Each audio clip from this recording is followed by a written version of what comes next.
Net का परीक्षा रद्द होना, क्या आपको लगता है कि सरकार छात्र की भविष्य को लेकर गंभीर है या फिर विपक्ष का दबाव? ये गंभीर सरकार ही नहीं, इस सरकार में गंभीरता का घोर अभाव है।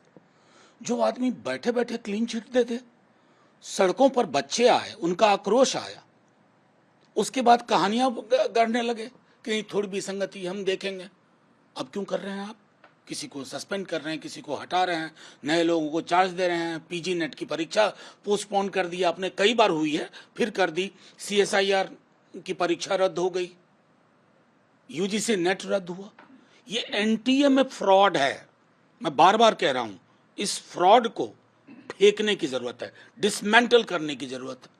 हमारे बिहार में अद्भुत कहानियां चलाई जा रही हैं। बिहार के लोगों की कहानियों पर भरोसा कीजिएगा, धर्मेंद्र प्रधान जी को इस्तीफा दे देना चाहिए। अंट शंट एक आधारहीन ढकोसलेबाजी हो रही है, लेकिन नुकसान किसका आप कर रहे हैं? आप बेईमानी कर रहे हैं, बच्चों के भविष्य के साथ खेल रहे हैं। और सुन लीजिए, सरकार आपने बना ली है, लेकिन सड़क के आक्रोश को नहीं संभाल पाइएगा। बहुत आक्रोश है युवाओं में, हमारे बच्चों में, उस आक्रोश को आप झेल नहीं पाइएगा। तुरंत रद्द करनी चाहिए और एनटीए नाम की संस्था को खत्म करो, डिसमेंटल करो, बंगाल की खाड़ी में फेंको। तो एनटीए के प्रदीप सिंह खरोला क्यों हटाया? पता चला हमें एफिशिएंसी का सर्टिफिकेट बांटा जा रहा था, फिर हटाया क्यों? मैंने कहा ना कि जितना पर्दा डाल रहे हैं उतने नंगे हो रहे हैं ये। इससे पहले कि पूरी नग्नता सामने आए, क्रूर यथार्थ सामने आए, परीक्षा रद्द करिए। और मैं दोबारा दोहरा रहा हूं, एनटीए को डिसमेंटल करिए। सुबोध कुमार को हाई लेवल कमेटी बनाई गई है जो अनियमितताओं की जांच करे, पारदर्शिता लाए, तो फिर आखिरकार नहीं, मैं संतुष्ट हूं या नहीं छोड़ दीजिए, बच्चे संतुष्ट हैं, लाखों बच्चे। हमारी संतुष्टि क्या है साहब? मैं परीक्षार्थी नहीं था, लेकिन हम लोग उनकी पीड़ा देख रहे हैं, जो सड़कों पर इस गर्मी में बैठे हुए हैं। क्या डिमांड कर रहे हैं? आपने उनकी परीक्षा रिग करवा दी। You have rigged the examination. The least you could do is to cancel the examination. The least you could do is to acknowledge you have failed. The least you could do, seek resignation of education minister. The least you could do, dismantle NTA. Strongly all the बिल्कुल। देखिए, दिक्कत क्या है ना, धर्मेंद्र जी ने बैठे बैठे clean chit दिया।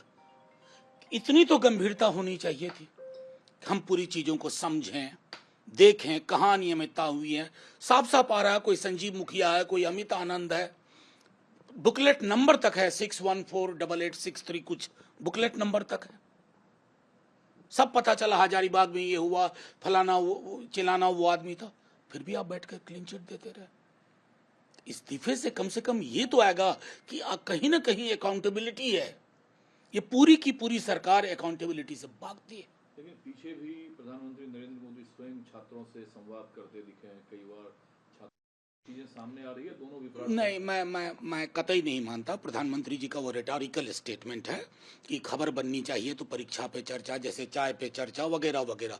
लेकिन ईमानदारी की बात है, एक हमारे दोहा था ना, जाके पाँव न फाटे बिवाई से क्या जाने पीर पढ़ाई। प्रधानमंत्री जी को परीक्षा और परीक्षार्थियों की क्या पीड़ा होती है, उनके दिमाग में कितनी अनिश्चितताएं होती हैं, उसकी कोई जानकारी नहीं है। कैमरे के लिए, फोटो के लिए, हेडलाइन के लिए ये सब ठीक है। तो पूर्व इसरो प्रमुख की जो धांधली की बातें हैं वो स्पष्टता नहीं, वो सामने आएगी, लेकिन आप जब इतने सबूत आ चुके हैं, आप रद्द क्यों नहीं कर रहे हो परीक्षा? बच्चों को एक तो लगेगा कि हमारी बात सुनी गई। आप खेल रहे हैं, और मैं कह रहा हूं कि संसद मैनेज कर लीजिएगा, सड़क मैनेज नहीं होती है। तो ये संसद का सत्र जो शुरू हो रहा है, क्या उसमें क्या अगर संसद में अगर विपक्ष के लोग नीट का मामला ना उठाएं तो क्या करें? अब पूछिए बीजेपी वालों से, उनके ऊपर कितना दबाव है उनके क्षेत्रों से। क्योंकि ऐसा तो नहीं है ना, नीट के परीक्षार्थी हमारे सपोर्टर हैं, हमको वोट दिया था। वो सारे के सारे बच्चे, उनके सपने तहस नहस है। अगर संसद इन मामलों को नहीं देखेगी तो क्या करेगी? झाल बजाएगी वहां। दूसरा, जो शरद पवार साहब ने कहा है कि लेकिन परंपरा के तहत पिछले 2 टर्म में भी विपक्ष को डिप्टी स्पीकर नहीं दिया गया, और मैं उम्मीद भी नहीं करता हूं कि इस बार भी सरकार ऐसा मैं देखिए, परंपराओं की दुहाई, शरद पवार साहब बहुत अनुभवी आदमी हैं, किससे परंपरा की दुहाई देते हैं? ये लोग सिर्फ संसद की दहलीज चूम सकते हैं, इनका बस चले तो संसद को गिरा पड़ा के रखते हैं, संसदीय लोकतंत्र को खत्म करते हैं, 150 MP एक साथ सस्पेंड करते हैं और भारतीय न्याय संहिता दंड संहिता पास करते हैं। उस कानून की कोई लेजिटिमेसी नहीं है साहब, जिसमें विपक्ष का पार्टिसिपेशन नहीं हुआ। तो मैं इसलिए कह रहा हूं, संसदीय लोकतंत्र की अवधारणा को बीते 10 वर्षों में जितना नुकसान पहुंचाया गया उतना कभी पहले नहीं। बिहार की पुरानी आंध्र प्रदेश के फाइनेंस मिनिस्टर ने निर्मला सीतारमण के सामने अमरावती जिसे राजधानी बनाना है उसके लिए 15,000 करोड़ रुपए के पैकेज। देखिए, जाहिर है कि वो सपोर्टिंग पार्टी है, उनको अपना, लेकिन बिहार को न सिर्फ विशेष राज्य बल्कि विशेष पैकेज की जरूरत है। पूरे देश के लोगों से पूछिएगा तो आप कहेंगे कि बिहार की जो मौजूदा सूरत हाल है हमारी अर्थव्यवस्था के संदर्भ में, हमें एक प्रायोरिटी पे सपोर्ट चाहिए विशेष राज्य के अलावा, ताकि हम एक लेबर सप्लाइंग स्टेट का जो चस्पा है हम पर, उसको हम दरकिनार कर पाए। और प्रधानमंत्री जी, सीट तो फिर भी आपको मिली है, 31 सीट मिली है, तो बिहार को वोटिंग स्टेट सिर्फ ना रहने दीजिए।